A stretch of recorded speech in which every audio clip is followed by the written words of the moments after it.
Hey there, ladies and gentlemen. This is Daniel, that's Jeff, and this is the League of Diuretic Rejects. That's right, it is the TLDR podcast, and I am super excited to have you here today. Jeff, how you doing? I'm doing okay. How are you?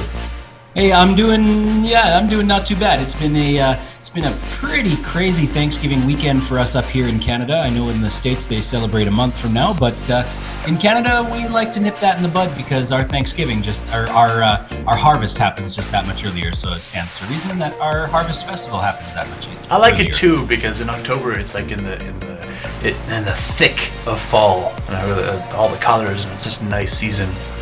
And then it's true. November it's winter and cold and lame. That's true. Well, at least up here it is, anyways. I've been really eyeballing the southern end of Alberta as winter comes on this year, just because I'm getting tired of this whole cold and snow thing, you know. I like cold, but so many people don't that I just roll over to their complaints and I just say whatever. You're just like, yeah, hey, that cold, huh? But I'm not even kidding. If it's negative 40, I'm like, sweet. It's not like I'm outside partying, but I don't dislike cold. No. I've held a few jobs, and I'm sure you have as well, that require you to work outdoors in the cold. And I tell you, you get a week of minus 30, it gets old real fast. But for the novelty of it, you're like, you know, that couple of days where you look out there and you see it's, you know, minus 38 or minus 42, you're like, oh my gosh, it's cold out there. Like, for example, last winter?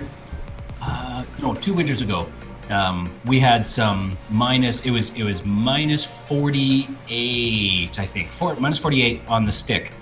Not really any wind to speak of, so you can pretty much bank on minus 48. But we also had a freight truck come and had to unload his bulk fertilizer at our plant, and I tell you, to get our equipment running at that temperature, I had to stand out there for an hour with a heat gun on our gearbox, warming up the oil enough that it would turn, because everything was just solid. I'll tell you, all of our equipment had to run for like an hour before we could even begin unloading him. I'll tell you, in the vein of that kind of cold, I remember a couple of years ago when I was living up where you are now, it was also negative. It was negative 48 or 49, and I was talking to friends on World of Warcraft, and I was like, man, we just checked the weather. It's negative 48 right now, and none of them believed me. They were like, there's no way it gets that cold anywhere on Earth. I'm like, it probably gets way colder way further north, but it's 48 here. Yeah. And they were like, well, what's that in Fahrenheit? I'm like, I don't know, like negative 60? I don't know. But yeah, it gets that cold. Not all the time. Obviously, it's a rarity even up here, but yeah. When it gets that cold, even our winterized vehicles don't work. Like it's... Yeah. Yeah. So if I go minus 40, 100, it's never mind. I put the minus in the wrong place. Minus 40. Oh, it doesn't even compute. What? I put minus 40 on the Google Celsius Fahrenheit calculator. It doesn't even compute into a Fahrenheit temperature. That doesn't make any sense. It's computed for me. Because negative 40 is negative 40. No, it is. You're right. So what's negative 48? Negative 54.4. Yeah. Yeah. Whew. I think the coldest you can get on Earth is like negative 60-ish Celsius. Jeepers, eh? Yeah. Well, this is some quality non-content happening right here. It'll roll in. Just wait for it. There you go. Last week, when we left you guys, we told you that we were going to cover Halo this week. Now, because of the festivities and the families and everything coming up and kind of slamming our weekends, we didn't end up getting to that. But before I get into our main topic, I just want to know, Jeff, how's your week been treating you? Oh, man. From Tuesday till Thursday, I played about a half an hour of Chrono Trigger. As far as gaming goes, I played a lot of World of Warcraft, as always. And I don't want to go into a huge spiel on World of Warcraft again, but it's pretty much more of the same right now. I've just been trying to level up my druid, who's level 26 now. She's a healer, and I haven't really delved into dungeons much. I'm doing the strategy of doing every single quest in the game. So I'll do, like I did Teldrassil first, and then instead of moving on to Darkshore, I went over to Dunmoreau, and I did the Dwarf and Gnome starting area. Then I went down to Northshire Abbey and Elwyn Forest and I did that. And then after all 3 starting zones were done, I moved on to the next closest zone, which at the time was Westfall, and I was like level 15, 16 by the time I got to Westfall, so I was a little bit ahead of the curve, which made all of the quests as a Resto Druid much easier to do. Even just meleeing mobs down, I could tank a whole bunch of things in my bear form and stuff like that. So I did Westfall, and then I would circle back up to Loch Modan, I did all of those, then I went over to Darkshore and did all of those, and it's helping me keep a little bit ahead of the level curve, and also get a fair amount of money as well. And it's making it, it's a slow going experience, but if you're willing and sort of able to do it, it actually makes it good for money making, easy to level up, because you like never ever run out of quests. So far there's no downside other than like the time consuming aspect. So I did a little bit of Chrono Trigger, and then during Thanksgiving, for the last like 10 years, give or take, maybe 15 years really, my parents have held on to my Wii, because when I left, they didn't have a DVD player or a Blu-ray player or a smart TV that could play Netflix, so they would use Netflix through my Wii. So they didn't want me to take the Wii, even though it's mine. They didn't want to take it because they didn't want to pay for some sort of a device for their TV that could run Netflix. So I just left it with them. But I've been getting more and more the inkling to play games like The Legend of Zelda, both Skyward Sword and Twilight Princess. I have a couple other games that I wanted to play. Ignore Daniel's fork noises. I don't know why he's eating during the podcast. And so now I have the console, and I can probably, I haven't really done a lot of looking yet, but I've heard that you can just plug consoles into monitors. So I'll try it out. If I can't, well then I can't play it because I don't have a TV. But I'm not super like miffed about that. Like if I can't, I can't. But if I can, sweet. Because Twilight Princess is my absolute favorite Zelda game, and I've been watching some people playing older games on YouTube, and it's just really making me want to play some older games. Oh, and Wind Waker as well. I have Wind Waker HD for the Wii U, and I want to play that all over again as well. I think I also have the original Wind Waker for the GameCube, and my GameCube is in storage somewhere, but each thing one at a time kind of thing. So yeah, that's my... Oh, and then I got on my phone, which I'm not very adventurous when it comes to phone games, because phone games are kind of icky to me. I don't like the aspect of microtransactions and stuff like that. But I downloaded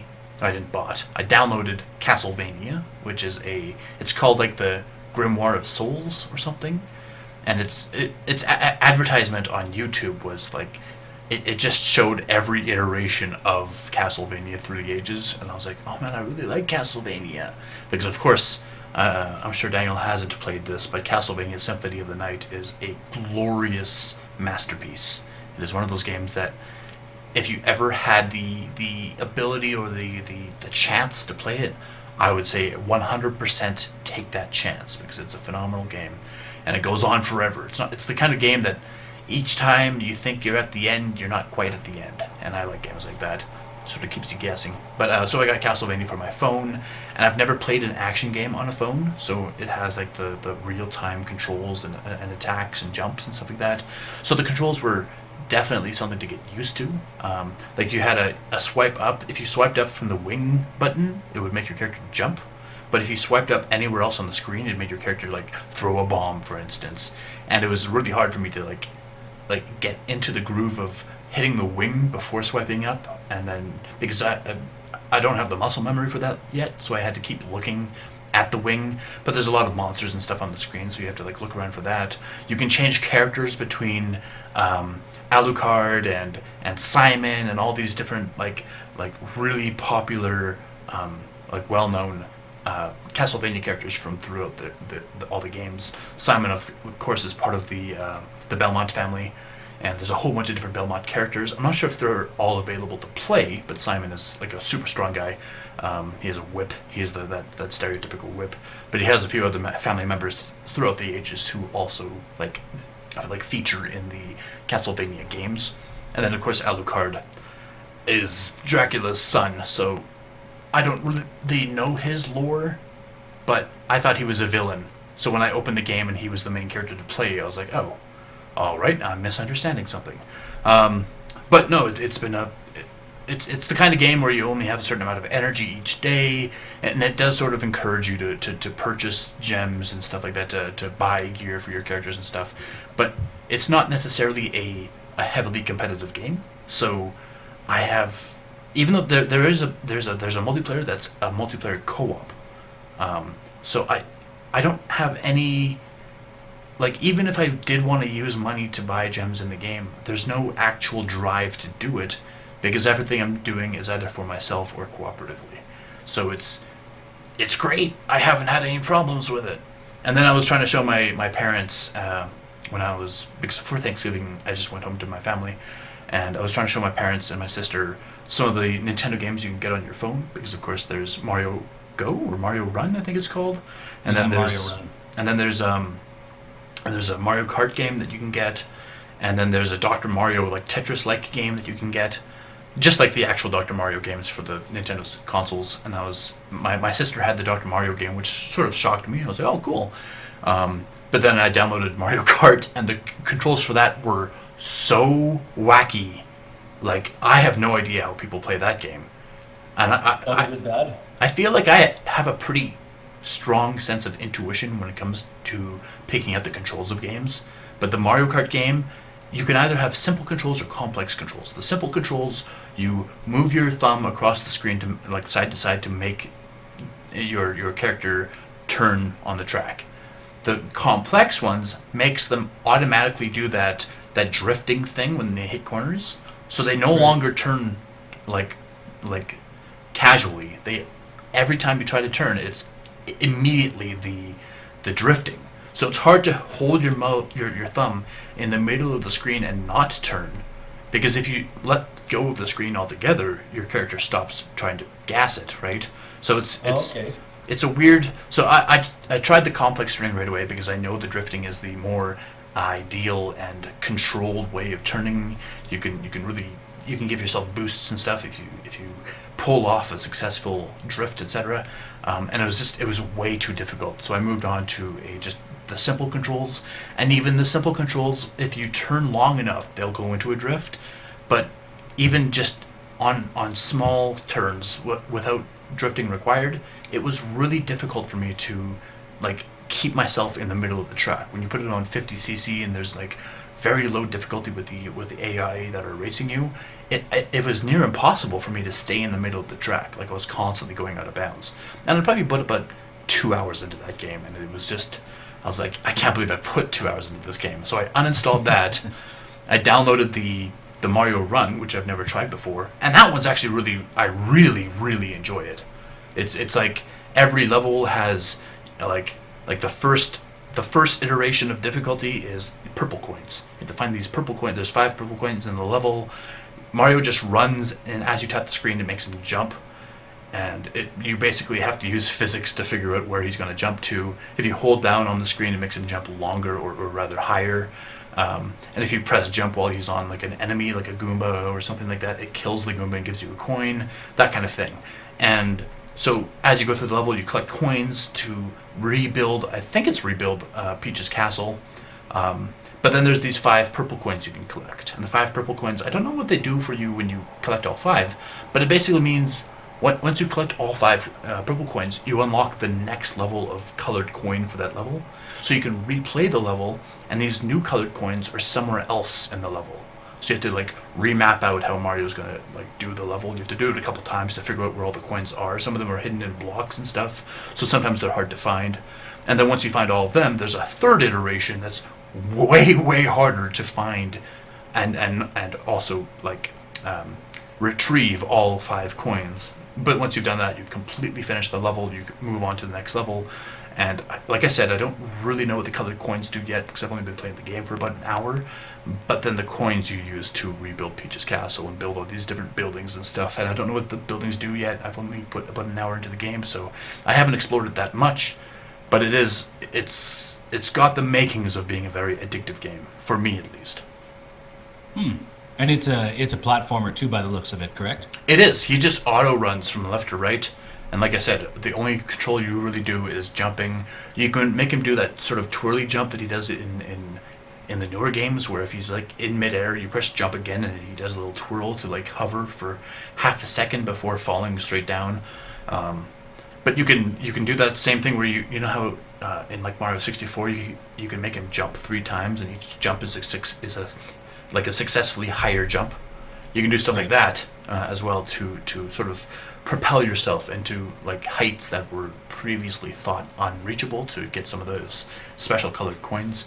But yeah, it was like I said, because of the Thanksgiving weekend, I really only stuck to games on my phone, and even to that extent, I brought the wrong charge cord for my phone, so I basically put my phone on the emergency battery mode where it doesn't let you play games and stuff like that, and I had to turn it off like overnight and stuff like that to prevent it from dying, and it did survive all 3 days, but it was basically a useless phone. It could only text, I think, at the time, with the maximum battery saving utility to it. Mm-hmm. So Daniel, how was your week? Oh, I don't know. I just about fell asleep. That was a little long-winded. Nah, I'm just teasing. No, it's the turkey in me that's making me fall asleep. I spent quite a bit of time with family and didn't have a heck of a lot of time for games. Been pretty tired these days. Starting my day early with the kids and then going late at night with the family. So, other than the usual, a little bit of Elder Scrolls Blades, a little bit of my Golf Clash game on my phone, and maybe about 4 or 5 hours of WoW in there somewhere just for flavor. That's about the extent of my week. We went to on our festivities began on Saturday night. We went to not even Saturday night, kind of Saturday during the day. We went to Ashley's, my wife's mother's side. We spent the evening there, and then yesterday we went to her father's side and spent all day there. And today it was my parents' turn, so we had the whole family over here at the house hosting and everything. Of course, we just got everything cleaned up. That's why I was just sitting down to some food before the podcast. So I apologize for any weird kind of greasy chewing noises that may have gone through there, but I'll keep it for after from now on. You'd better. Yeah. So all in all, it's been a good week. I'm kind of anxious for this coming work week, so I can actually get a little bit of rest. I'm headed to Edmonton this week for work, going to sit in a couple of meetings and stuff like that. Should be there for a couple of days, so that might cut into some of my playtime, but we'll see. Might bring my computer along and might tap into the hotel Wi-Fi, which is always a little sketchy, but we'll see what we can muster up. All right, coolio. So yeah, like Daniel said, because of the Thanksgiving festivities, we weren't really able to focus on the Halo subject. So instead, we can't do Halo next week because next week is going to be our Halloween episode. So it's going to be the week after, but worry not, we're still going to do it. But in the meantime, we want to focus on just some random news and questions and little mini micro segments. So this episode might not be overly long, but it's still going to be rather juicy, hopefully. Yeah, every bit as entertaining as you're used to hearing. So, all right, I think I'll take it away, Jeff, and then we'll leave you for your segment at the end. Or did you want to go ahead first? I don't want organization. No, do whatever you need to do. Fly by the seat of your pants, eh? That's right. Okay, well, I'll go first because I'm kind of all keyed up about this thing here. I'm going to tackle the news segments today, and I've actually only got one news story, and it's a doozy. Anybody who follows Hearthstone will probably be I'm not going to say intimately familiar, but they'll probably be a little familiar, at least on kind of the highlights of what's happening here, what happened in the Hearthstone world and over the past couple like week and a half maybe. So basically, if to anybody who doesn't know, there was a sorry. I'm gonna just really broad strokes here.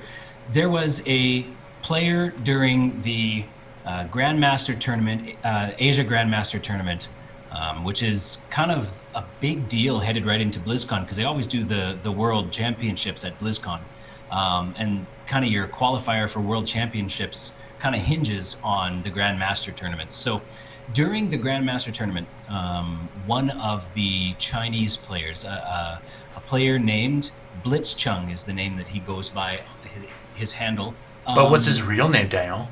It's a Chinese name that I would probably not do it justice, so I'm going to refrain. His first name in English is NG. The letter is NG. I don't know how to pronounce that. Ing. I actually do know how to pronounce that one. Ing. So it's Ing? Are you sure? Ing. Well, at least. So I had an old high school teacher who had a teacher himself, and he gave us that as a one of the stories. He said that one of his professors, his name was Ing, and he would get really bent out of shape if you pronounced it wrong. Okay, well, based on that knowledge, this player's name is Ing Wei Chung. Yeah, which Chung would be his surname, correct? Yes. Right. So I don't anyhow, know what Y is in Chinese, if that's like his middle name or part of his first name. Anyway, I am ill-informed. He goes by Blitzchung. My goodness, this is shaping up to be pretty entertaining already. Let's just call him Blitz from now on.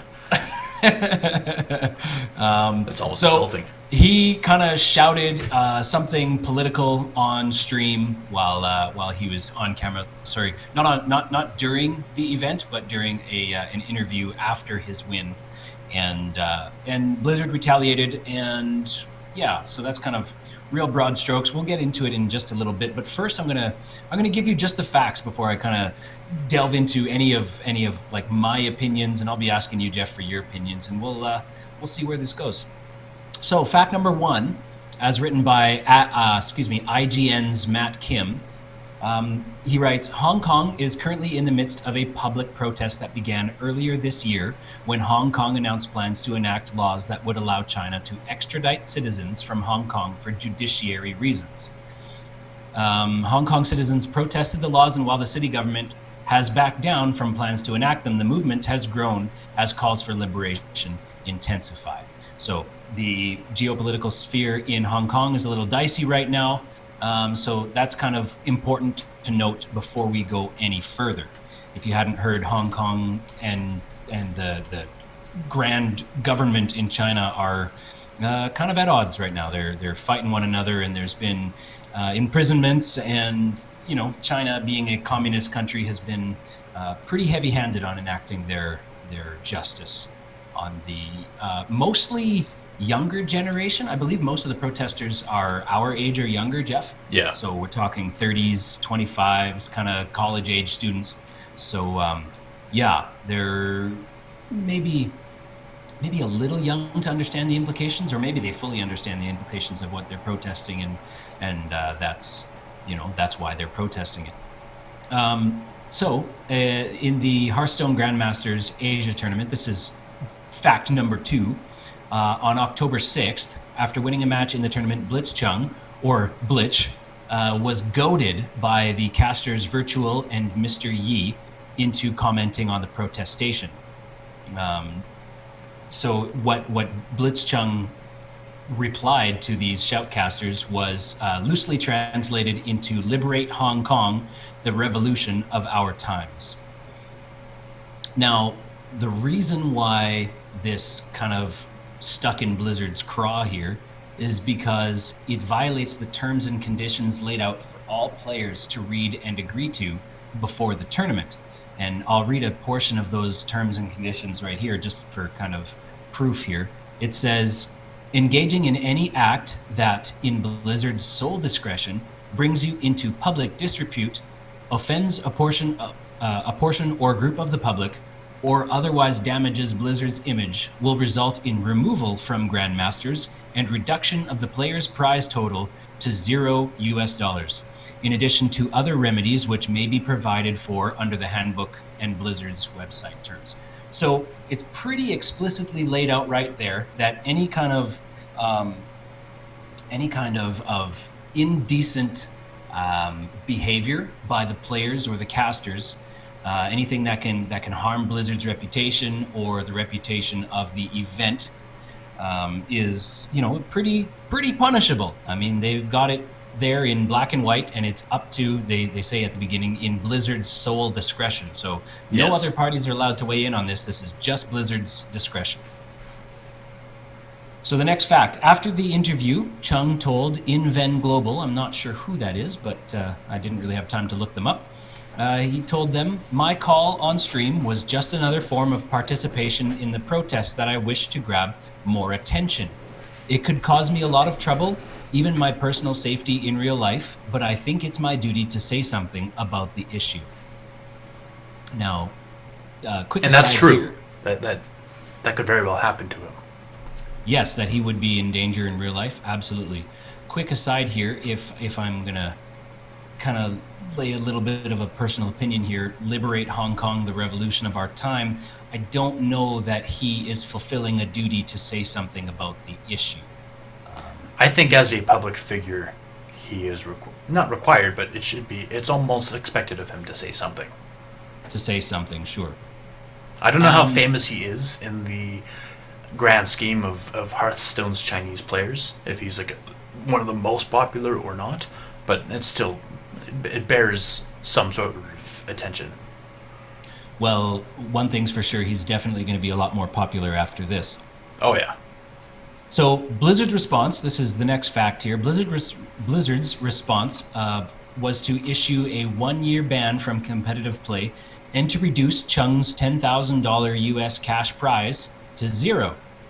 They issued the following statement: "While we stand by one's right to express individual thoughts and opinions, players and other participants that elect to participate in our esports competition must abide by the official competition rules," which I read above. So, I mean, they did exactly what they said they were going to do. They reduced the player's prize total to 0, and, as it says, in addition to other remedies. So this other remedies is the 1-year ban. I just want to be clear about this. Yeah, now, well, top of... I was just going to say, fans are accusing Blizzard of attempting to censor Blitzchung, essentially, to protect its quote, to protect its business interests in China.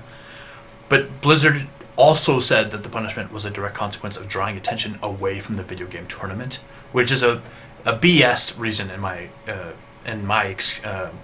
opinion, because people draw attention away from video game tournaments all the time, and nothing ever happens. What's an advertisement? Exactly. So on top of Chung's punitive measures, I suppose you can call them, they also fired the 2 shoutcasters. I believe they fired them. So that was pretty heavy-handed. Now, do you know why they fired them? I will get into that. Okay. Yes. Actually, I said above here. Let me see. Where did I say it? I said that Blitzchung was goaded by the casters, Virtual and Mr. Yi. So Virtual and Mr. Yi are the 2 casters, and they were goading Blitzchung to comment on the Hong Kong. Right. Now, of course, this is all in Chinese. I have zero clue myself. I'm relying on other people's translation, but that's what I've been reading up, that they were goading him into commenting on it. So also, they are offending parties as well. Before we actually go any further, just to give a little bit of context, Hong Kong is officially belongs to China, but it's been given a lot of independent control, like by China, and so what he's asking for is for Hong Kong to be literally officially independent. And I just have one friend who's like not just a Chinese guy, but from China. Like he's only lived in Canada for about 3 years, and he told me that most Chinese people think of Hong Kong as part of China. It's just a town in China. And when I talked to him about it, I'm like, well, dude, Hong Kong is technically separate. And he's like, no, it's part of China. We see that it's officially part of China, or sort of independent, but it's part of China. Like he doesn't even see it as any other option because it's officially in. For him, it's like any random town asking for separation. It's sort of like offensive to him. Just to put out a little bit of context for how people think about Hong Kong being separate or part of China. Yeah. Hey, that's good. That kind of fills a little bit of the gap some understanding that I didn't quite have. So thank you for that. So Chung, in an interview with IGN following his ban, he said, I expected the decision by Blizzard. I think it's unfair, but I do respect their decision. I am not regretful of what I said. I shouldn't be afraid of these kinds of white terror, which Chung describes as anonymous acts that create a climate of fear. So white terror, that's interesting, and I'll come back to that in a little bit. I want to kind of give the rest of the facts before we kind of go through and digest that there. The American University of Hearthstone team. So there was they held up a sign showing their support for Chung in Hong Kong during a broadcast of the American Collegiate Hearthstone Championship. So a lot of colleges in the United States, they have, I suppose it's not necessarily United States, it's probably globally, they put together teams and they compete against other colleges for the chances to win prize money, scholarships and stuff like that. And they do that playing esports, and Hearthstone is one of them. Anyways, so during one collegiate match from the American University of Hearthstone and another college, which I didn't catch, the American University of Hearthstone held up a sign that says "Free Hong Kong, Boycott Blizz," and then of course the broadcast cuts away shortly after the sign is displayed, and we'll digest that further on. The Reddit pages, subreddit r/Hearthstone and r/Blizzard, have been filled with commentary for days as the pro scene, fellow casters, and community backlash just keeps rolling out. The hashtag boycott Blizzard has become one of the memes of the day, as thousands are unsubbing from the games, refusing to cast, and even some game devs are quitting the company. Yeah. Among those is Mark Kern, the team lead for the vanilla version of World of Warcraft. So that hits me right at home because I love that game. He writes, I made this game with the team. I am opposed to Blizzard's fear of China and the silencing of Blitzchung. I am calling on Blizzard to stand up for what is right. Furthermore, Brian Kibler, a prominent Hearthstone caster and a name that's pretty popular in the Hearthstone world, has declared that while Blizzard had a right to react and even penalize Chung for his actions, the response was far too harsh, and that he will no longer cast the Hearthstone World Championships at BlizzCon in just a few days. So that's a powerful move. I like that. That is a powerful statement. That's right. Even 2 United States senators have commented on the controversy. Both Ron Wyden of Oregon and Marco Rubio of Florida condemned Blizzard for its acquiescence to the Chinese government and its censorship laws. Rubio says China using access to market as leverage to crush free speech globally. Implications of this will be felt long after everyone in U.S. politics today is gone. I don't know if it's that severe, but yes. Well, we will see. In response to Blizzard's backlash, Epic Games founder and CEO Tim Sweeney said his company would never cut ties with a player based on a political statement. Games spokesperson... Sorry? I'm sorry, I agree with that statement so much. That's insane. You agree with Epic Games founder saying Tim how Sweeney. not to cut ties just because of a political opinion. Of course not. Not because of a political opinion, but because of a political statement. Well, who cares? It's Okay, words. well, I feel that's an important distinction because of your, I mean, location is everything. It's we can get into that after. An Epic Games spokesperson echoed that sentiment, telling The Verge, Epic supports everyone's right to express their views on politics and human rights. We couldn't ban or punish a Fortnite player or content creator for speaking on these topics. Sorry, not we couldn't, we wouldn't. Riot Games, on the other hand, said broadcasters should refrain from commenting on or discussing sensitive topics on air during League of Legends esports events. Following all of this, Blizzard's J. Allen Brack has issued a statement only 5 days later saying the specific views expressed by Blitzchung were not a factor in the decision we made. I want to be clear. Our relationships in China had no influence on our decision. However, after evaluating the situation and reviewing community feedback, Chung's ban was reduced to 6 months, and the guilty casters who had been fired initially have instead been issued 6-month suspensions. It's also worth noting as well that Chung's prize money was returned to him. So, that's the facts. A couple of points I wanted to raise, kind of that dig a little bit deeper into this here. So on its face, many accuse Blizzard of caving to Chinese pressure to aggressively send a message to any dissenters out there who might support the cause of the Hong Kong freedom fighters. However, China represents 173 million US dollars quarterly, which is only about 12%. So it's a valuable market to be sure. 12% of Blizzard's share of Blizzard's quarterly revenues. 12%.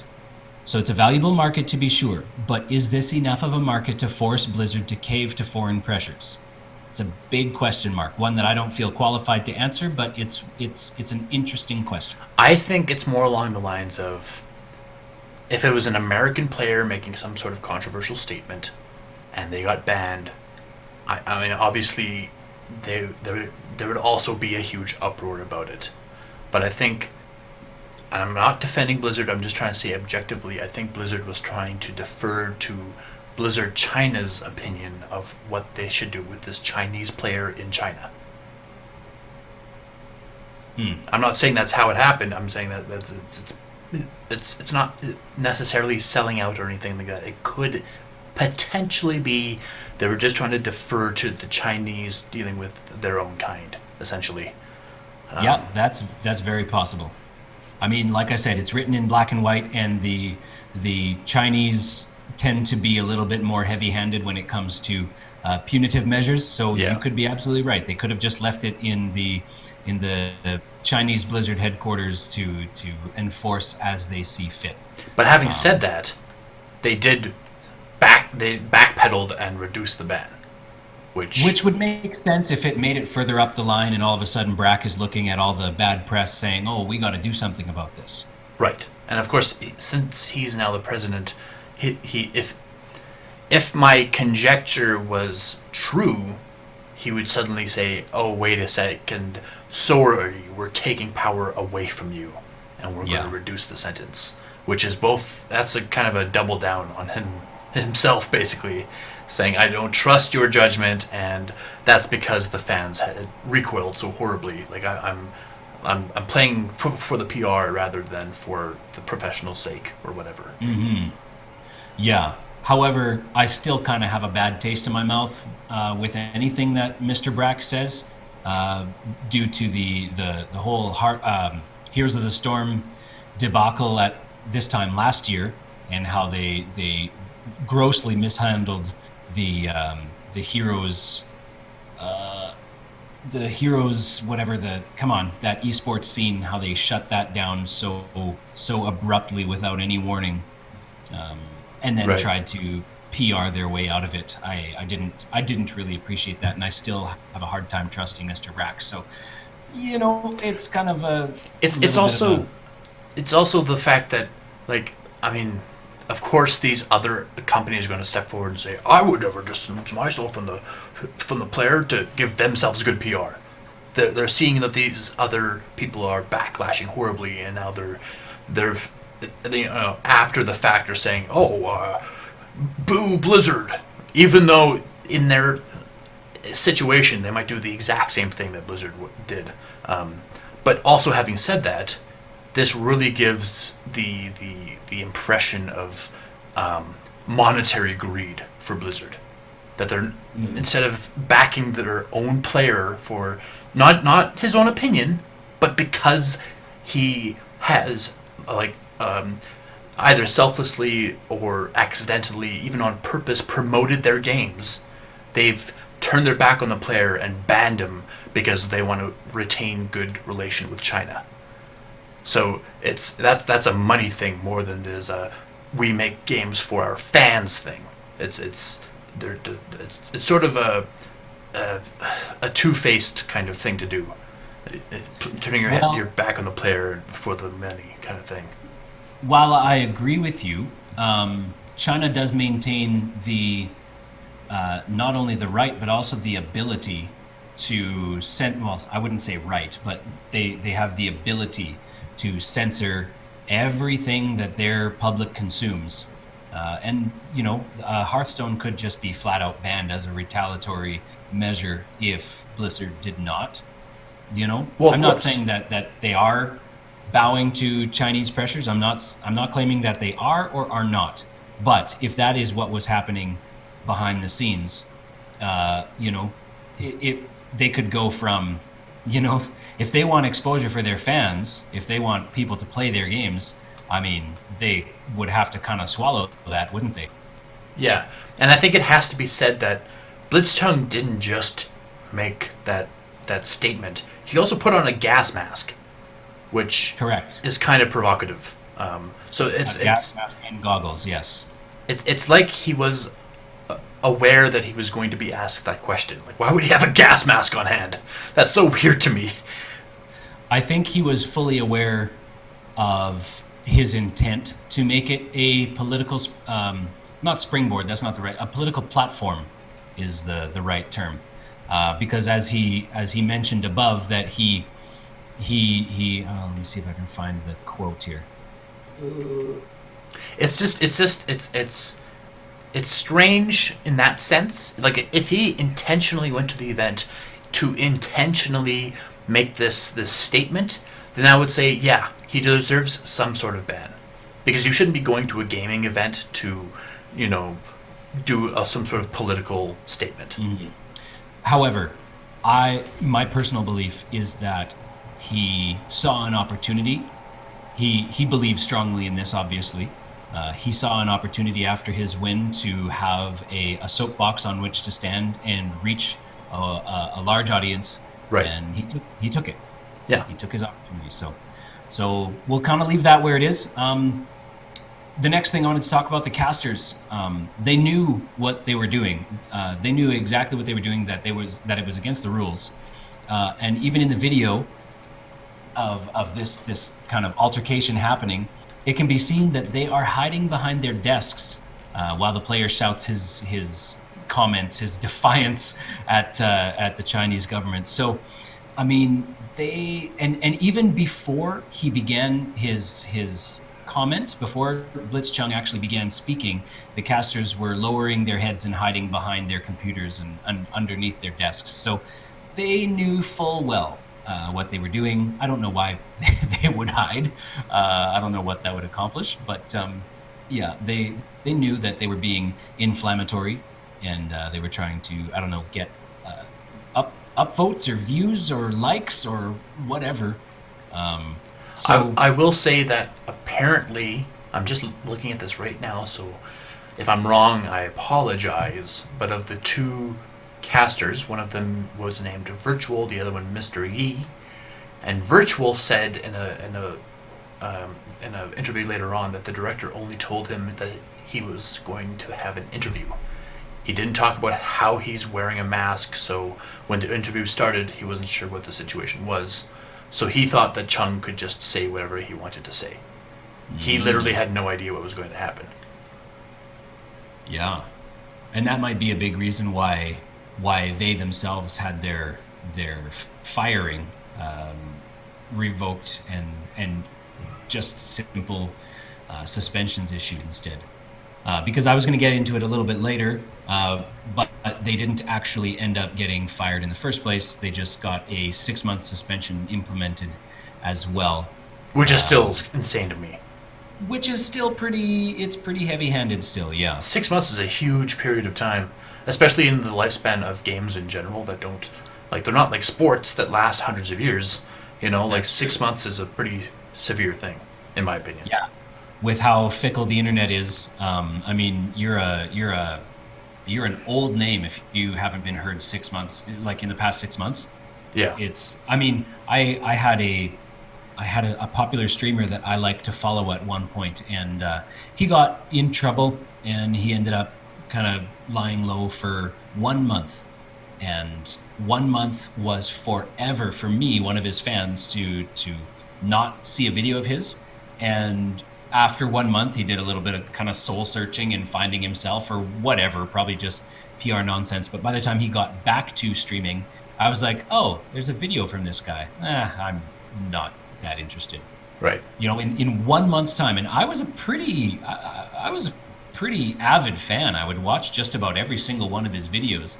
And, and he was releasing them almost daily. So he made a lot of content, and I was consuming it almost daily. So for me to not see him for 1 month, and that was enough for me to kind of sever ties with him. So, I mean, yeah, 6 months is that's kind of a death sentence to your career. That's true across all walks of life. When you look at people like PewDiePie, obviously gained from his change, but there are people like Markiplier who his growth has been stunted since he stopped playing horror games.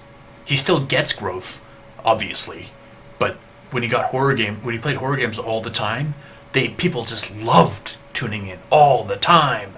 And now it's like even me, like you said with your own streamer with Markiplier, with me, I loved his content when he did horror games, and now he's still a funny guy, but horror games were the prime attraction for me. So when he mostly moved on from that, I was like, I mean, I'm still subscribed to the guy, but instead of watching like 75% of his videos, I watched like 5% of his videos.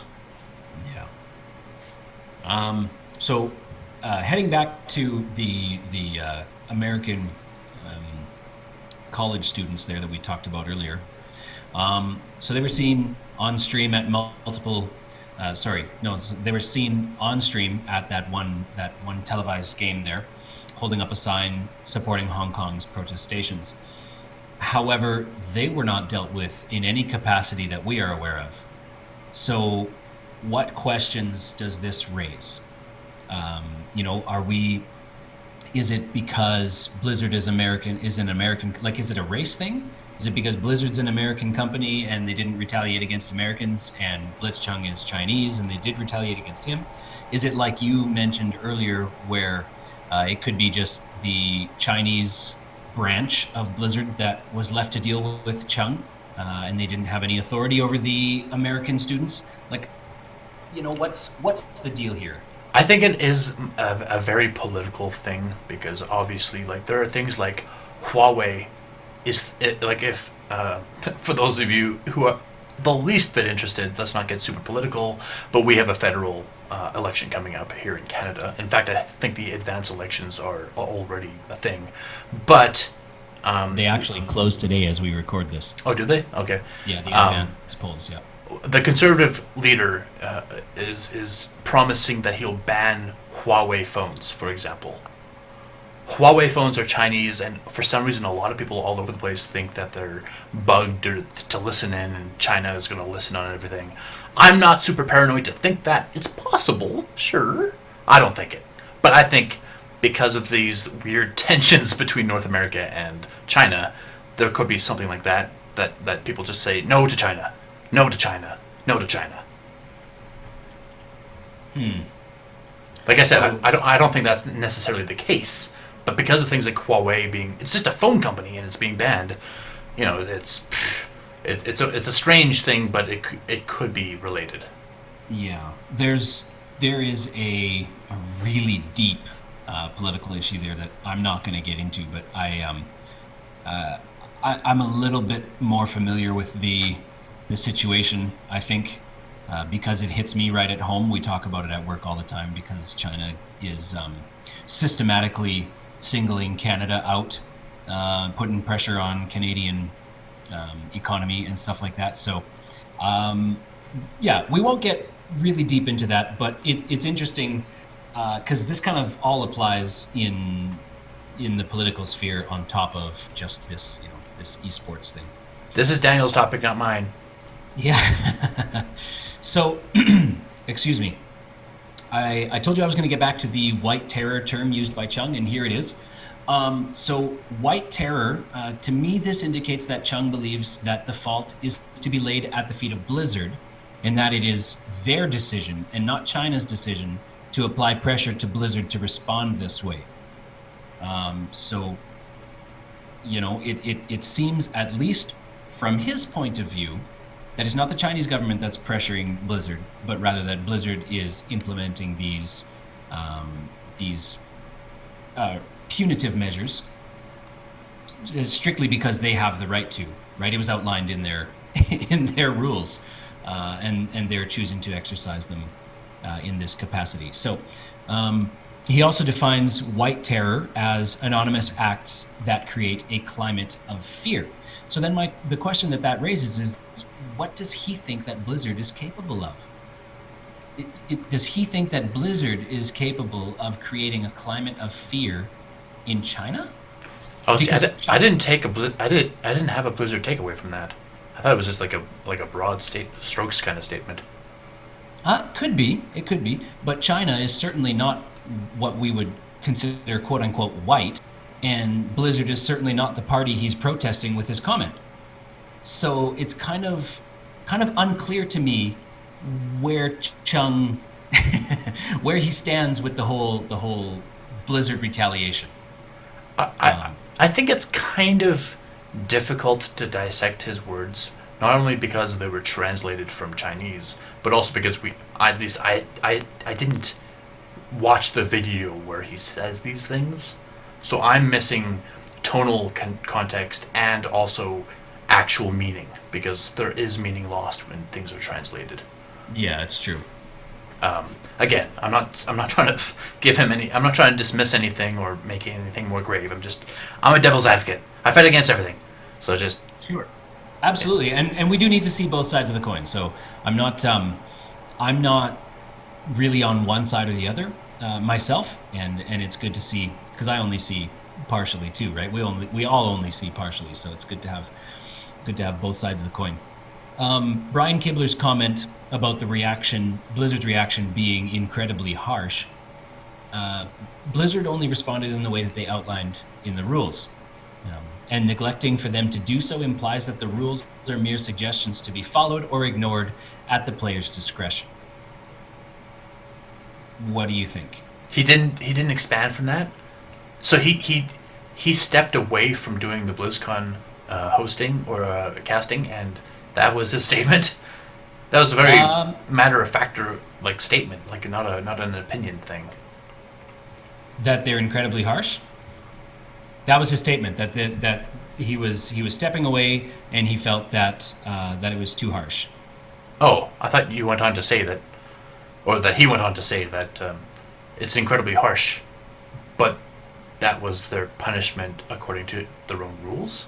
Because no, he didn't say that part. That was my. You didn't separate it at all. I would agree to an extent. I would say that if Blizzard didn't want things to be political, they shouldn't have banned him. They're basically fueling the flame of this political statement by banning him. So in your estimation, they should have just removed his prize money, because that's what it said in the rules that they would do. Remove the prize money, and maybe at their discretion. They could have done nothing. That's correct. Yeah. I would say that wasn't the prize money like $10,000? Yeah. That's a fair sum. I mean, obviously it's no big tournament. Like some tournaments these days are like $100,000, but I would say $10,000 is a fair enough sum that it's kind of it's double damning to both take away the winnings and also ban him for a year. It's like saying, yeah, you're banned for a year. By the time you get back, nobody's going to care about you anymore. And it's just it's such a huge, because Blizzard doesn't represent the U.S. government. It doesn't represent any kind of clear political view until it does things like this, and then you're like, whoa, Blizz, what are you doing? You're trying to alienate yourself from half your audience, because obviously half of your audience is going to think one thing and half is going to think the other. Like, I understand that they may have felt like they needed to make some sort of reaction, but the reaction was like the most severe reaction that they're capable of making. So it was just weird that they went so harsh with it. I completely agree with Brian. Sure. Yeah. So Riot Games also advised its developers and content creators separately to avoid sensitive topics on air. It's important to note that, so I was like, okay, so Riot Games agrees with Blizzard that, you know, these kind of political things shouldn't be discussed on air. And I was like, okay, so it's neat to see another game studio kind of taking the same point, you know, because there's that one oh geez, Fortnite. Epic Epic Games said, made a comment earlier that, you know, they themselves wouldn't do, you know, what Blizzard did. So I was like, okay, well, right away we've got this kind of, I don't know, they're probably, it would probably be inaccurate to call them a leech because they're way bigger than Blizzard at this point, or at least their games are. Right. So to call them a leech would probably not be accurate, but they seem to be cashing in on Blizzard's misfortune here, saying, you know, oh, we would never do something like that. So I was like, okay, Riot Games are kind of taking the same approach as Blizzard, saying, yeah, let's not talk about political, religious, sensitive topics on air. Right. However, when I dug a little bit deeper into this, I found that they have a very important shareholder in common, Blizzard and Riot Games. The shareholder's name is Tencent, which is a giant Chinese corporation. They own a 5% stake in Blizzard, but they outright own Riot Games. Okay. So that's interesting that you know, it kind of does lend credence to the governmental pressures, or at least maybe social pressures that the Chinese you know, conglomerate of peoples are putting on their esports games. Right. You took so long to get that out that I forgot what you were talking about. Yeah. Don't worry. I just kind of wiped out on that one. We'll move on. That's not getting cut. No, that's fine. I can look like a fool too. Yeah, own it. No, my point was just that Riot Games. I was looking for both sides of the coin.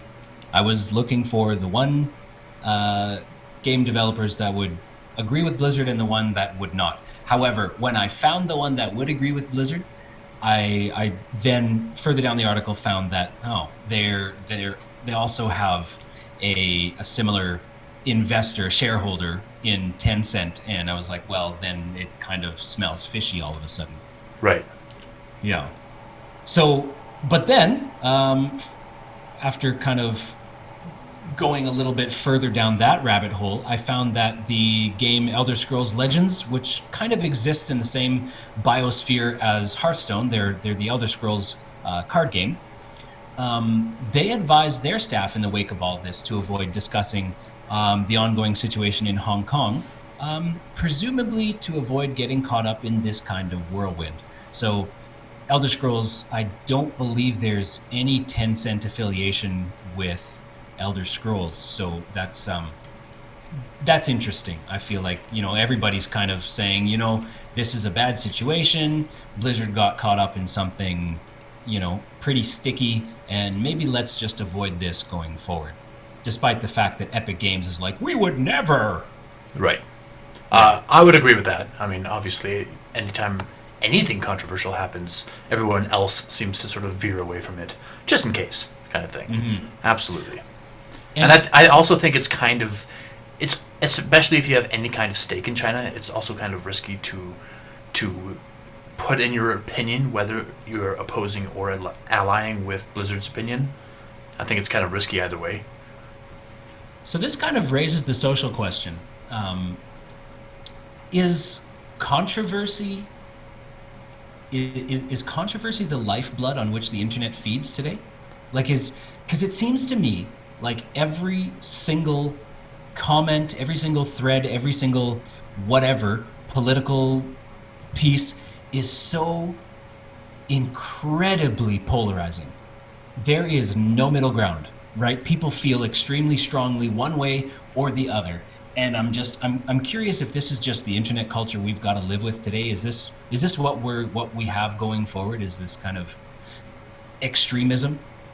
I consider myself part of the internet, and I'm not extreme at all. I'm Well, so then you're the gray, it's vocal. crazy.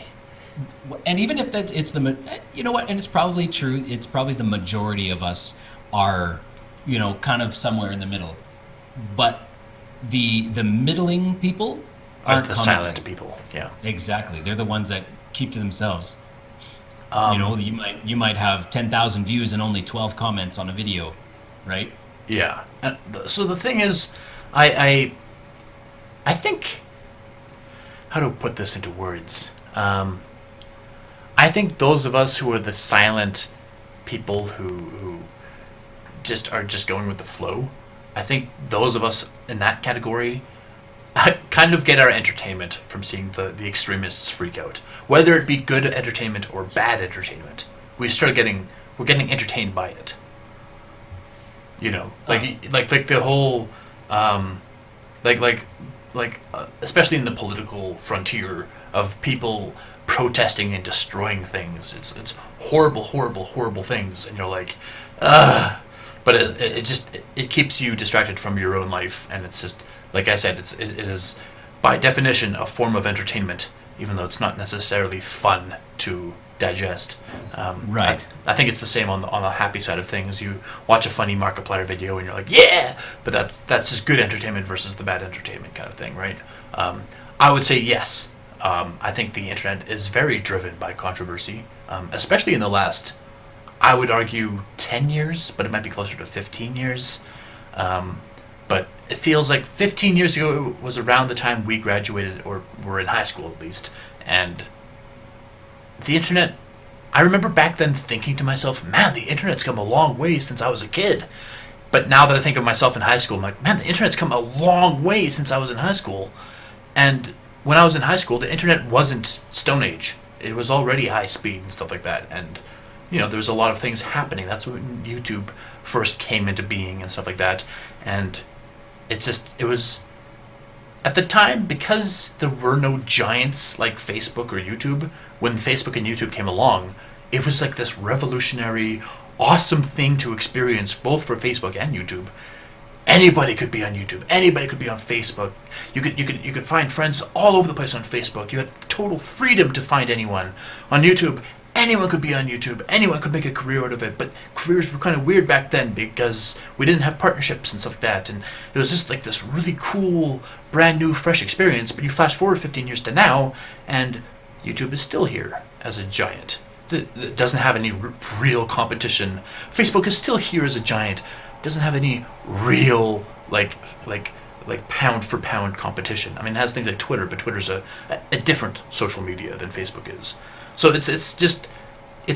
we're in sort of an era where the internet hasn't pushed any websites that are like exploding with popularity and are brand new in design and innovation and stuff like that. So we're just like we're sort of middling right now, so we're looking for something else to be entertained by, such as controversy, because we haven't had any massive internet breakthroughs. Yeah, that's a good point. That's a good point. So it's kind of we're creating controversy because we lack the Yeah. distraction. we're getting bored of our current distractions, I guess. I see. I think that's Okay. entirely possible because I've been on YouTube for the whole time, and I just played a music video for some stupid reason, so we're going to have a second of that. I'm not going to cut it out.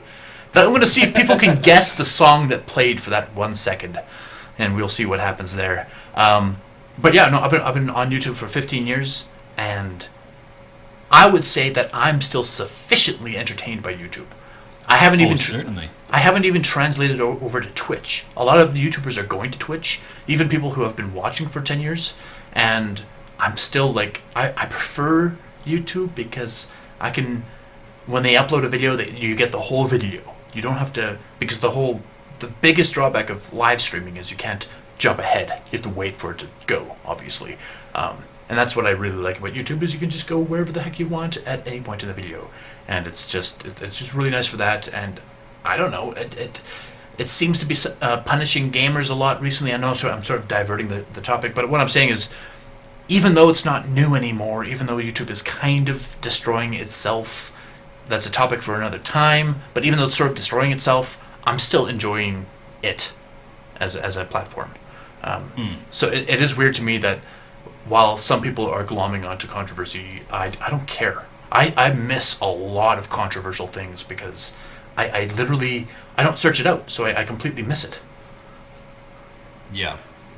Yeah, and I'll be honest, I probably would have missed this too if I hadn't had it delivered right to our Twitter. So that was interesting. So I got a couple of follow-up questions after all of this. So this kind of ends my news segment, but I do have just a couple of discussion questions that I wanted to throw past you here. We can kind of rapid fire these if you want, or we can get into them. So question number one: do you think Blizzard's response to Blitzchung and the associated shoutcasters' behavior is acceptable, or is it too harsh? Too harsh. Their initial response, too harsh? Yes. And even after they rolled back on the severity, is it still too harsh? 6 months? No. And only because being fired is permanent. Being banned for 6 months is not permanent, and that makes a big difference in somebody's life, right? Obviously, what about in the case of the streamer? Well, I was going to say, obviously in the case of the streamer, he's been banned from Hearthstone, as I understand it, not from Blizzard. Well, and not from Hearthstone, but from the competitive scene. So he can still play and stream, and his accounts aren't banned. I don't care at all then. Just from. It sucks for him. I'm not trying to say that I don't care, because now nobody should care. Obviously, for some people, it's going to suck, but from my perspective, this is still an esports player that likes playing Blizzard games, that still has full access to the game. I have no problem with it. He said, even the streamer himself said, I accept what Blizzard did. It's sort of unfair, but they had full rights to it. And then they rolled back and gave him 6 months, and I'd say, okay, well I would say that's completely acceptable. Yeah, I kind of lean that way myself. Do you think an esports tournament is the place for political discourse? Not at all. So did he or did he not have the right to do what he did? I would say, and this might be controversial too, but I would say if he was in America, he should have had the right to do anything he wanted as far as speaking goes. He should have had the right to say anything. But because he was in China, where there's a lot more censorship and stuff like that, he knew he was treading on awful ground. And yeah. It was he knew what he was doing, like you said, and it was just, he was asking for it. Well, and like we mentioned before, he came to that interview preloaded, right? Yeah. He had a gas mask and a full set of chemical goggles on. Yeah. His intent was for the audience to see him protesting China, right? Right. So, yeah, I'm in the same camp as you. Like, I don't think that the esports tournament is a place for the political discourse. However, when you believe strongly in something and you have that kind of audience, it's hard to pass up the chance. Right. So it could kind of go either way. It's like, again, this might be a controversial thing to say, but it's like the Berlin Wall. It's like this huge, severe thing that if anybody on the east side were to say, announce something like this, they would probably get killed or something. Like it's a super severe thing on the east side, but if they said on the west side, nobody would care. And I would say that's, well, some people would care, but I would say like that's sort of like the America versus China, where you're standing makes a huge impact on the statement you make, basically. Mm-hmm. Like that sign you said that the one team was holding up. Sure, it was flashed away from really quickly, but it was still, they managed to get away with it completely. Yeah. As far as we know, there's been no retaliatory measures made against them. Right. So do you, kind of the ultimate crux of the thing, do you think Blizzard was pressured by the Chinese government to impose harsh penalties against the offending parties? No. I think they pressured themselves because it was China. I don't think China... I would say that the Chinese government probably didn't do anything, but because it was in China, Blizzard sort of felt this phantom pressure. Yeah, it's possible. It's possible. It is also possible that the Blizzard headquarters in China got some pretty bad press, some pretty tough words from, whatever investors or what have you. Yeah, well, absolutely. They felt the need to react. So it's possible there. Was Blizzard right to cave to bad press and community response and reduce the consequential terms imposed on the offending parties? So was it correct for them to allow community and bad press to dictate their actions? That is a difficult question, because I would say it's a huge sign of weakness for Blizzard, but because their decision was so harsh, I think it was the correct thing to do. So I think it was correct because it they went from destroying 3 people's careers to just hurting 3 careers to so that kind of thing is obviously a good thing to do, but it sort of betrays weakness because you're going back on your word just like a couple days later. Yeah. My next question we kind of already covered, but we'll just gloss over it real quickly here. Epic Games is obviously using Blizzard's misfortune as a springboard for their own exposure, right? Right. Is it just that Blizzard has had the misfortune of being the victim of this geopolitical explosion? So they were the first one to have this happen? Or, do you think Epic Games would honestly have held up to that if they were in Blizzard's place, if they were the first ones to have it happen to them? I suppose it's tough to say without knowing the climate over there at Epic Games for sure, but I mean, Blizzard, I feel like they're a pretty culturally vast and inclusive company. I don't think that there was any kind of racism or any kind of intended censorship going on here on Blizzard's part. So I guess to answer my own question before I'm even done explaining it, I don't believe that Epic Games and Blizzard really behaved any different, or that Epic Games would have behaved really much differently from Blizzard, with the exception of maybe the penalty might not have been so severe. But yeah, I feel like Epic Games is really kind of doing a sleazy thing here. Oh, absolutely. I think if you were a giant international, extremely successful gaming company, you should not be chiming in with, "Oh, I wouldn't do that." That's really, like you said, it's sleazy. It's so disingenuous that you're like, ugh, why are you saying anything at all? You should just not even involve yourselves. Mm-hmm. Even if somebody asks you, just don't answer, because your Twitter account does not define a single person; it defines the entire company. And it's like when Trump tweets anything and destroys his own self-image. You're like, well, whatever. But it's sort of the same with these huge gaming companies that have one Twitter account. Usually, like be very careful with anything you say. And I don't think there was any thought put into that statement.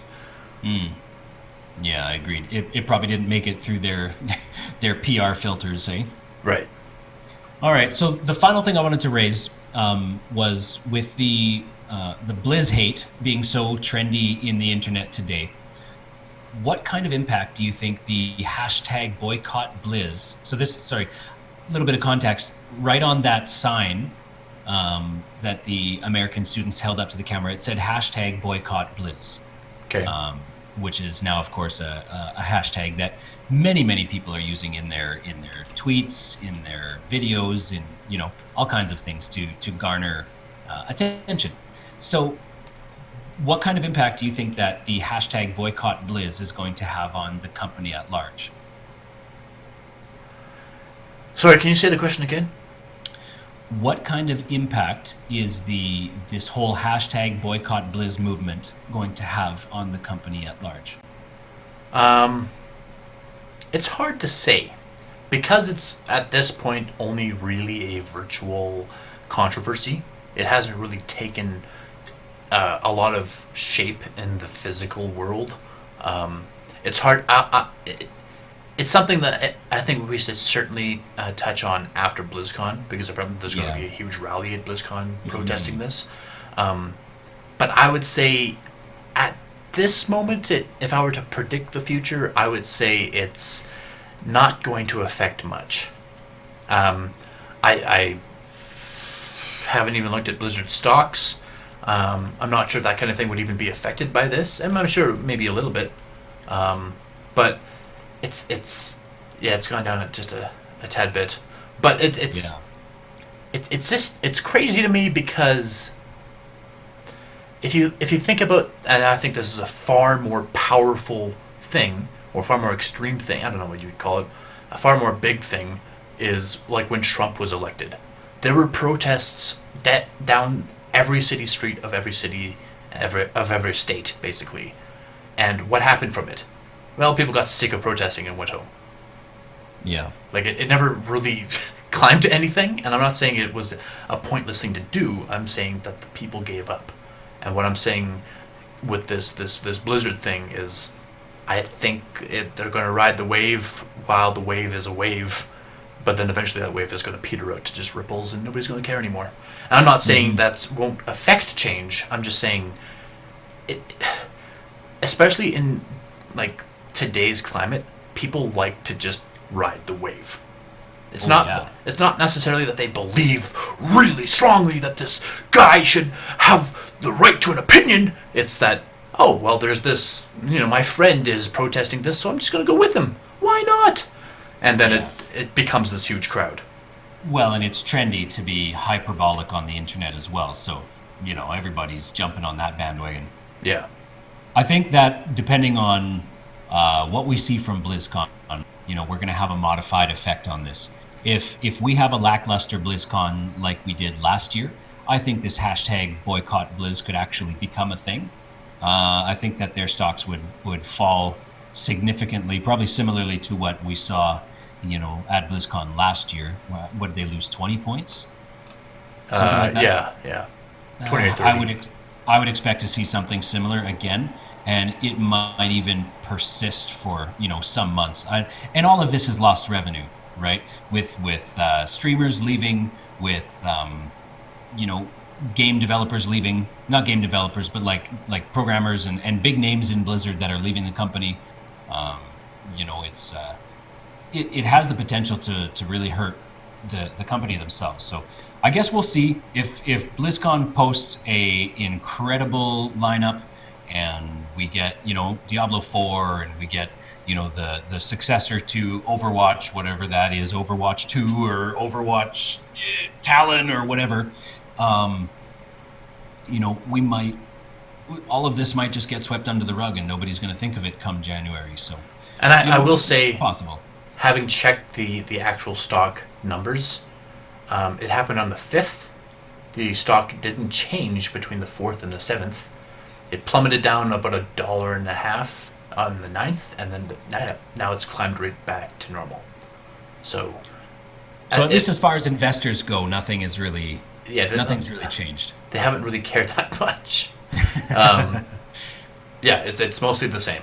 If anything, it's actually leveled out even more rather than crashing. So I actually have a guildmate in World of Warcraft who has jumped on this boycott Blizz bandwagon, and she has uninstalled WoW Classic, and she's stepping away from Blizzard permanently at this point. So it's having some effect, naturally, but obviously my next question was, is this a boycottable offense in your estimation? But I think that's a pretty easy one to answer, since I don't see you running to install your games anytime soon. Well, one thing about these people who are like, oh, because of this one thing, I'm quitting.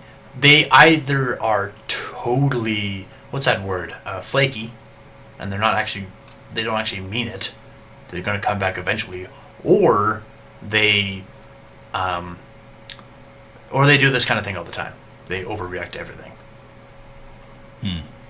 Because I've known a few people who have, quote unquote, permanently quit Blizzard and have come back a few months later and been like, oh, right. Yeah, well, like you ask them, like, oh, how did this go? And they're like, oh, I completely forgot about that, actually. And you're like, no kidding. Wow. So I'm not saying that's the case with everyone, but there's certainly a lot of people who just, it's like everyone has ADD these days. So, yeah. Yeah. Well, that about does it for me. You said that you had a couple of interesting questions to ponder, so I'm going to throw it over your way, Jeff, if you're ready. You did skip something, and I guess I'll cover it just because we can. What did I skip? We'll get to it. Breathe. So Fortnite had an interesting little ditty done to it. Yeah, that's interesting. So, when its latest season ended, asteroids came down in every single game that was being played at the time and destroyed the maps. And in the wake of these asteroids was a black hole and just complete darkness. And any players playing the game were just given this eternal black hole. They can exit whenever they want. There's actually a live stream of the black hole going on right now. This is at October 14th. And then there's the other side of it. People who weren't playing the game can't get into the game. They can see their characters on the main screen and stuff, but they can't get into the game because there appears to be nothing left of any maps or anything like that. And obviously, it's just this climactic turn from one season to the next, in my opinion. Elon Musk joked that he bought the game and deleted it, which lots of people were like, what? But obviously, why would he do that? He joked that he saved millions of people from being eternal virgins. And I actually, about 2 hours ago, I opened up the live stream of the black hole. And I noticed a lot of things right away because, of course, we have very recently, I think in August, we actually got our first photograph of a black hole, like an actual picture of a black hole, so we sort of actually know what it looks like. And I would say that the black hole featured in the live stream looks more like an eclipse. And it actually looks like an eclipse from underwater, not because it's blurry, but because if you have the sound playing, it sounds like you're underwater. Like it has that water, like kind of noise. It also has, sometimes light will like flare out from it, and when it flares out, it reveals bubbles. And I'm like, so is this actually a black hole, or is this a? And it looks like an eclipse because it's a black circle with like a silver ring around it, exactly like the eclipse which we just experienced last year. Was that? Maybe it was 2 years ago now. Yeah, so it's very curious to me. I don't know what it's implying for the next season. I don't play Fortnite, but obviously I'm not sure if anyone actually directly, like anyone from the company actually directly described it as a black hole, because it looks like an eclipse to me. Black holes, as I understand it, do shoot out light. I don't know why or how, because apparently they're supposed to suck everything in. I don't get it. I'm not a physician of space, but physician is not the right word. Moving on, I don't know how to digest this other than saying it looks like an eclipse, not an eclipse from underwater specifically, not a black hole. But that's my take on it. I think it was kind of funny that Elon Musk sort of chimed in with his own little jokes and stuff, but it was kind of a big deal to players because obviously at this moment the game is unplayable.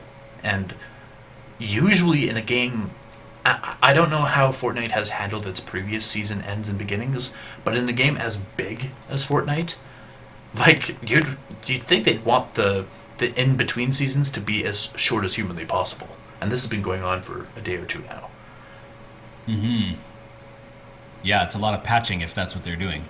Yeah, and I don't know what they're adding that could be so like tremendously different. Like if they, I mean, obviously they might be doing this delay on purpose to make people like more and more giddy, but at the same time, if their product wasn't ready, they could just wait a few more days or a week or whatever, right? Like there's no real reason why they would be held back.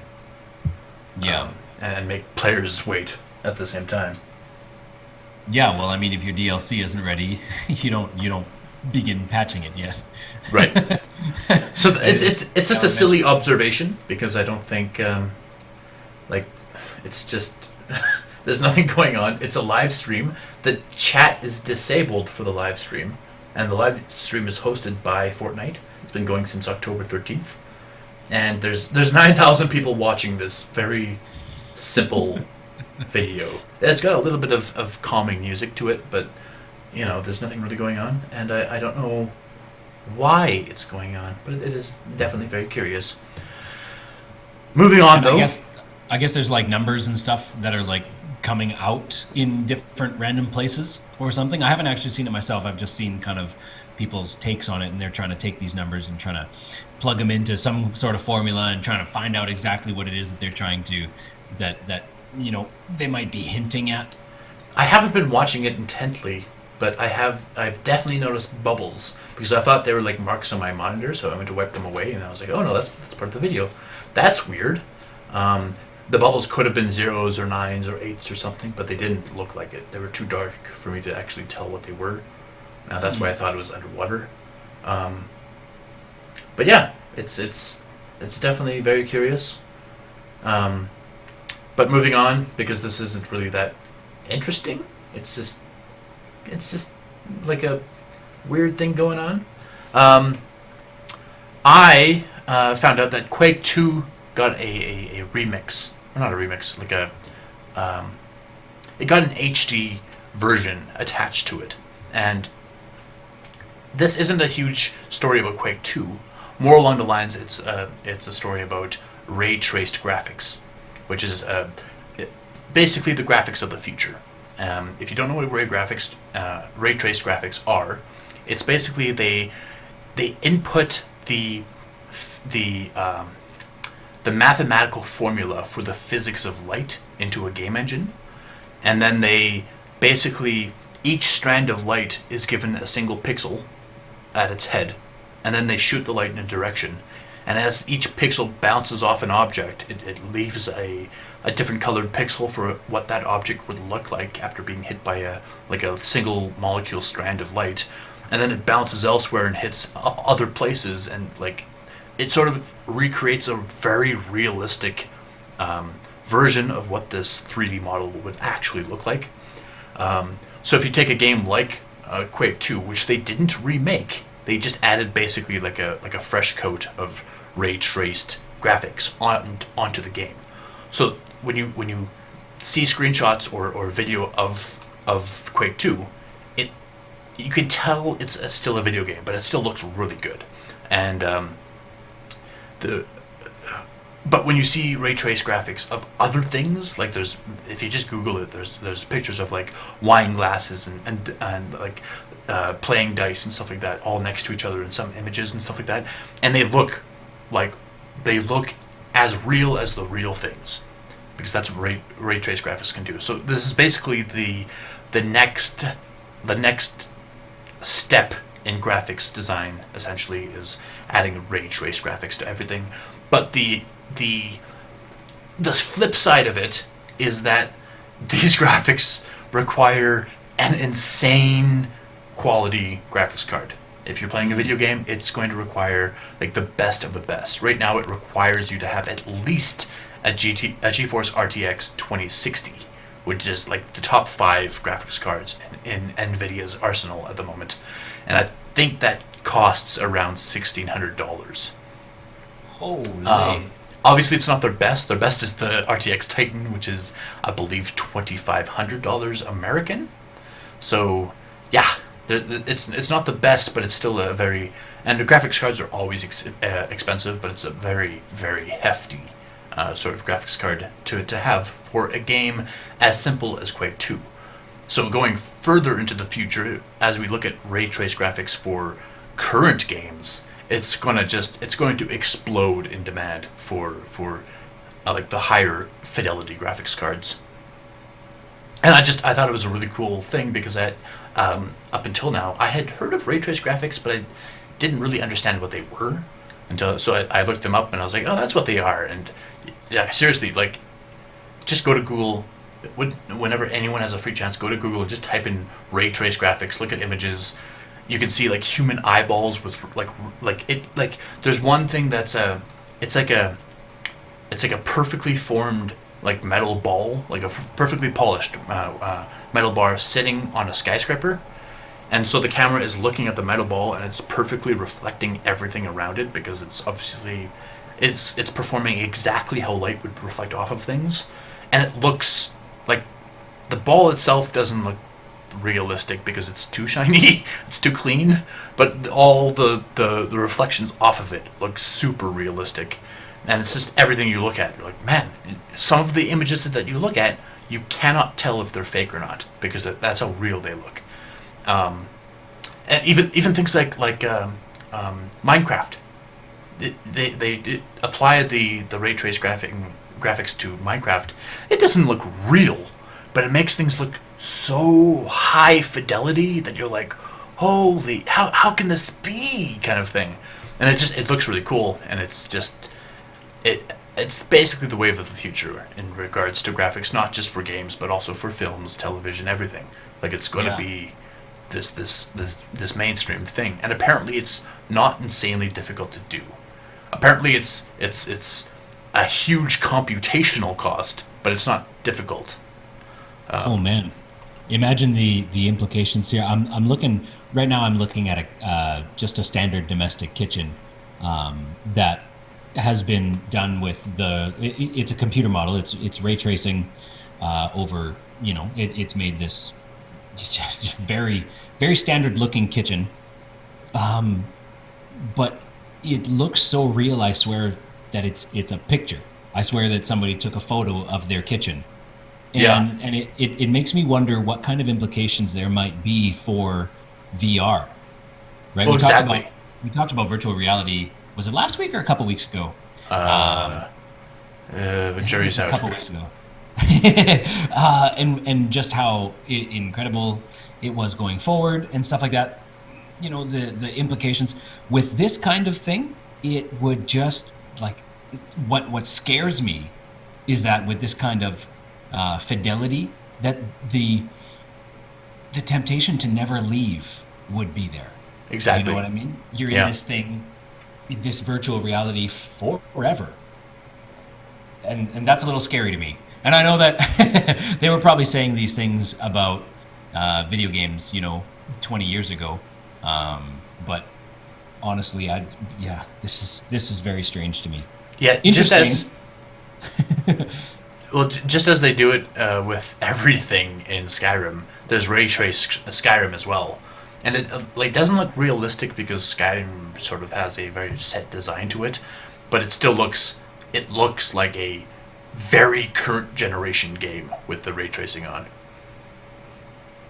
Like, they keep trying to update it with the remaster and stuff like that, but the remaster just makes things slightly better. But with the ray tracing on, it's like insane. It's insanity levels higher, like what you would expect Elder Scrolls 6 to look like, kind of thing. Jeez. Huh. But yeah, so I just wanted to mention it because I'm not sure if anyone's ever really looked at it before, or you specifically, Daniel, because it is very, very interesting. You can see examples like screenshots of it for a whole bunch of different games, and it just makes the games look almost completely different. So yeah, so that's that. One last thing I wanted to cover for my portion of this episode is just a question. I've been trying to formulate complex questions that relate to gaming that don't necessarily have a yes or no answer, that require a deeper thought, basically. And this question is sort of spurred off of, it's an older video now. Total Biscuit did an episode of Dear Esther. It was a WTF. WTF is Dear Esther. Esther, whatever, however you pronounce that name. And it was basically, he was excited to play the game. I remember him talking about it on his podcast. He was excited to play the game. He got into the game, realized there were no controls other than walk, and he could quote unquote go anywhere on the island, but there were invisible walls everywhere, so he was actually kind of constrained, couldn't really go anywhere. So after that point, he went on to say, Dear Esther is not a video game. It does not fit the parameters that make a video game. And so my question sort of evolved from that is, what exactly qualifies a work that separates it from simulation and game? Like when is a game no longer a game? And what is that special catalyst that makes anything into a video game? That's an interesting question.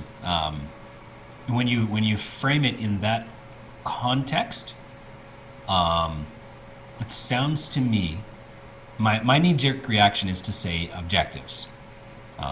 You have objectives that the developers put in place, or that you yourself have put in place. Sense of accomplishment, which creates a sense of reward for accomplishing this particular given objective or set of objectives, or a finality to something. But it's not required to be. Yeah, that's a really tough question. It's not required to be a finality. Right, and in the example of Dear Esther, it does have objectives. The objective is to experience the story, but you don't know where the story is, so you have to wander around sort of randomly. But in his video, he says, oh, I can walk down onto the beach. And he walks down onto the beach. There's no story yet. He's like, I can walk further into the water. So he walks into the water and just follows the beach line a little bit. And he's like, no story yet. And then it gets to a point way, way, way far away from the starting zone, like 10 minutes away. And he's like, I've hit an invisible wall and there hasn't been any story.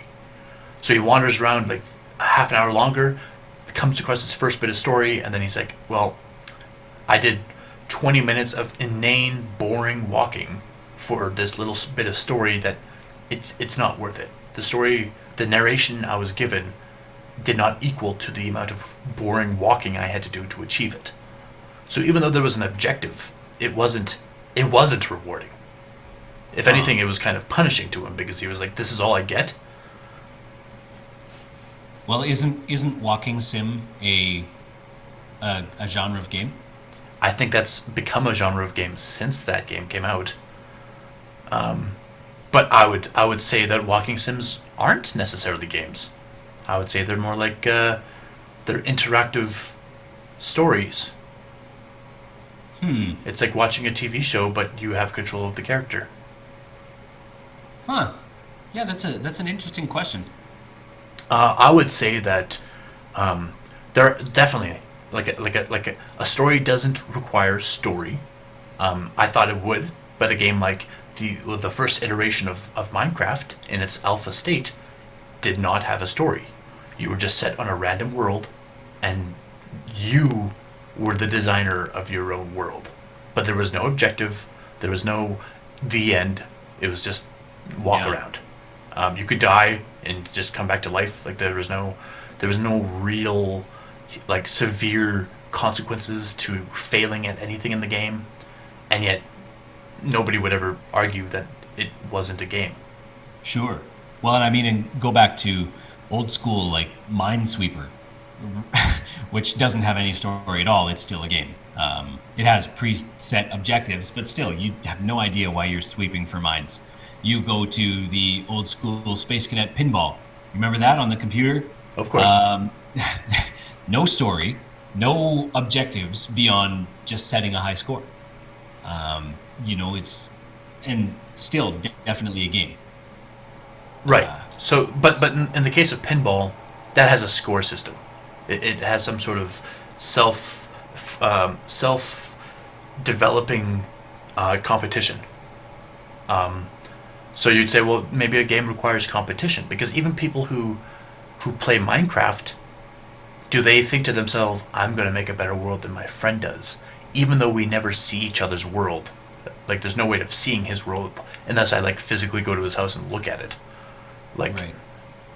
there's Minecraft is a really good like counter example to my question of what does Minecraft have that a non-game wouldn't, and what is a non-game other than Dear Esther? Can we think of any like officially recognized games that shouldn't technically be games, that are lack so much of everything we expect in a game that they wouldn't be a game?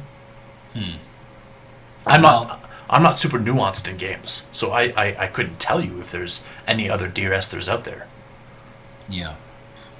I know personally, I find like open world survival games where there's no objective beyond just surviving, just making it through another day. I'm not.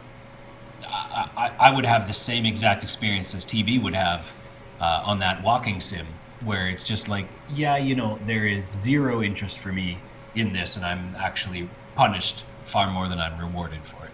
Right. So I would say a game requires you to be able to control the character. I think that's an absolute requirement, and Dear Esther meets that requirement. Dear Esther doesn't allow things like, I don't think there's an interact button. I don't think there's a jump button. It's just you walk around until you trigger some sort of event, and then it narrates it to you. So you're not even interacting with your environment. You're interacting in the sense that you're observing the environment, but because you have no controls, you can't interact. And I think interacting is a key component for games. I would agree with Total Biscuit and say that Dear Esther is definitely not a game. It's a simulation. An argument could be made that it's a seek and find game. Right, but because you don't interact, like a seek and find game would be like what, like a point and click, where you pick up random items that you can't really see out of the environment, but you accidentally pick it up, kind of thing. Well, like, is that what you mean? That could be one interpretation of it. Having not seen the game, it's hard for me to postulate. But what I'm imagining in my mind is kind of an open world where you get like hints and clues and stuff like that, of where you're supposed to go. Okay, I'll try to describe it as best as I can. Dear Esther, you start out on a small island. The small island never changes. No matter how many times you start a new game, it's always the exact same island. The locations of the story bits change. They are procedurally generated.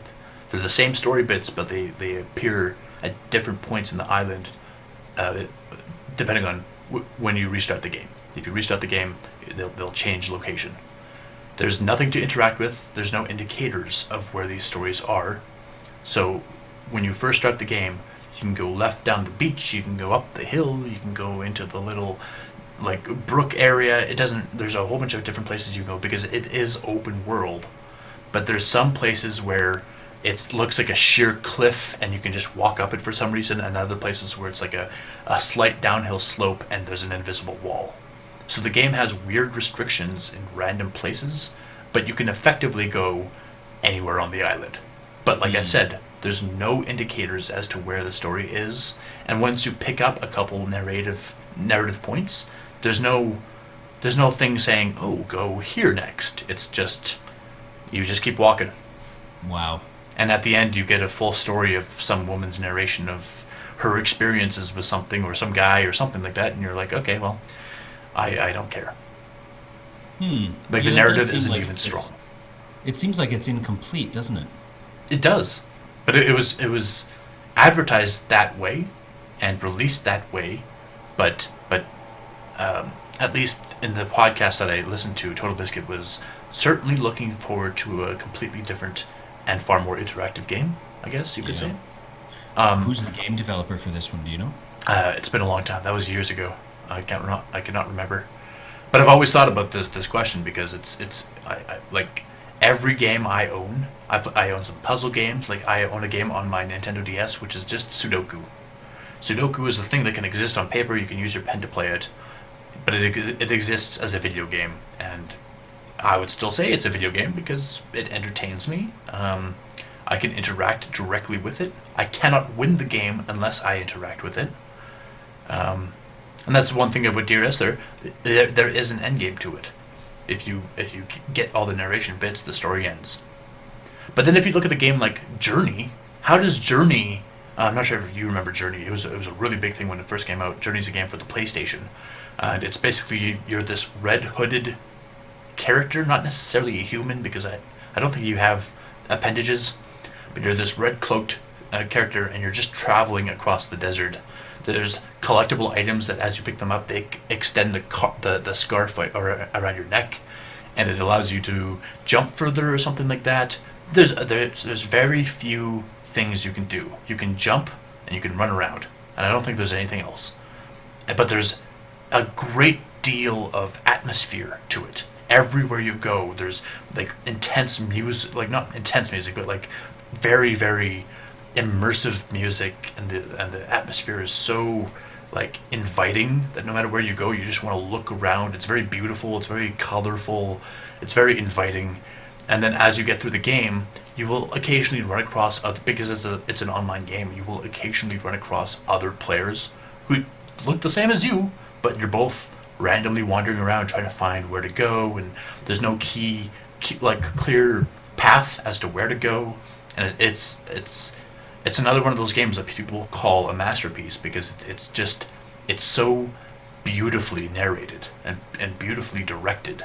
Even though there is no actual buttons other than to jump and move, it just feels so immersive because it's such a peaceful, beautiful game. And like if you try to look at it as objectively as possible, the only thing that really like makes it different from Dear Esther is that you can jump. But I don't know. There's something else. There's some huge aspect in the game that changes these two, that make them so radically different. And I think this is the kind of question that Daniel cannot necessarily answer now, that I cannot necessarily answer now. But I think it's a cool question to repeat in later episodes. See if we can like come to some sort of like resolution to the question. I think it's a question that won't take 2 or 3 episodes to answer. I think it's something we can touch on, and maybe on episode 100 or something we can come back and say, hey, here are our opinions now. Yeah, when we've seen a little bit more of the world and we're not so green. That's right. I've played a lot of games, but I haven't played a lot of non-games. So, I wonder if that's a thing. If you Google non-games, if you can find a list of the greatest non-games out there. Probably. Let's be honest. Is non-video game a genre of video game? That really you've lost me.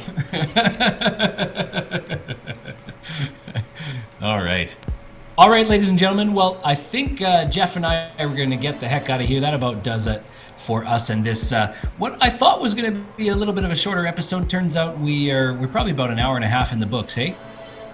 Sure. Very sure of yourself.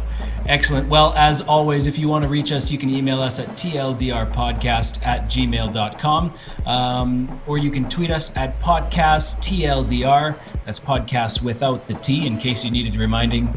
And finally, if you want to check out our videos, you can find us at youtube.com/tldrpodcast. Thank you very much, Jeff, for meeting with me today on this very busy Thanksgiving weekend. And yeah, I guess what are you up to this week coming forward? Before I was talking about me, I'm going to talk about the show. Next week we're doing a Halloween episode. Daniel already forgot. We're gonna he's going to focus on a game. I'm going to focus on a game. I don't know what I'm going to do yet, but I have the next 2 days off, so hopefully I'll find something to do. I might watch some cheesy horror flicks. Who knows? I'm not going to watch The Ring because that's the most horrifying thing in existence for me. But I'll watch anything else mostly. And then, it's going to be entirely focused. We're going to talk about the games we played, and then horror as a genre as well. It's going to be sort of a double feature episode, and hopefully it'll be a lot of fun because neither me or Daniel are super into horror games. Truth be told, they get me every time. The jump scares and the high tension, and I just want to run the other way screaming like a little girl. It's not that they're not entertaining, it's that they're scary. It'd be very entertaining for other people to watch me play a horror game. Sure. I'll take your word for it. If my internet could handle it, I would definitely live stream myself playing like horrendously freaky games for everyone's enjoyment. Just play on 240p.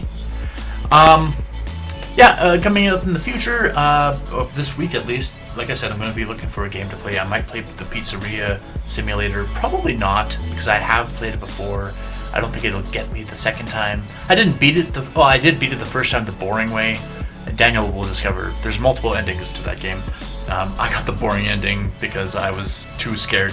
And then I might play maybe Dead Space because that one it's more of a jump scary game and it's more action packed. I like games where you can fight the horror and you're not like totally powerless to them. And Dead Space is a game like that. But if I really want to discover myself, I could probably find something a little bit better than that.